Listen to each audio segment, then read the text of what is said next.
Welcome to the Startup Funding Espresso. I'm Hall T. Martin, where we talk about how to raise funding and invest in startups and the time it takes to drink an espresso. If you have a question about startup funding or investing, please go to the website, startupfundingespresso.com, and type in your question into the chat bot in the lower right corner to receive an answer. I hope you enjoy this episode.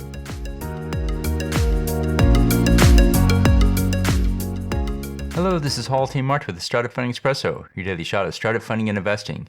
The unit economics of a startup determine its success. The stronger the unit economic case, the higher the margins, the faster the company grows. In analyzing a startup, measure the unit economics regarding customer acquisition cost and lifetime value, calculated at a unit level to understand the health of the business. Many venture-funded startups appear to be growing well, but this is often from infusions of capital from investors rather than growth from the customers. The unit economics show how the startup is doing regardless of the funding. It also works with early-stage startups where the top-line revenue is low.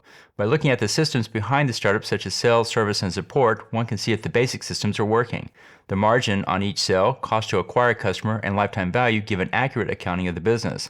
If these numbers look good, then the startup may be a candidate for investment. Consider the use of economics in your startup due diligence. Thank you for joining us for the Startup Funding Espresso, where we help startups and investors connect for funding. Let's go start listening to today.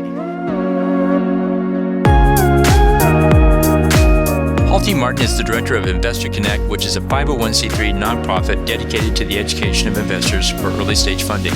All opinions expressed by Hall and podcast guests are solely their own opinions and do not reflect the opinion of Investor Connect.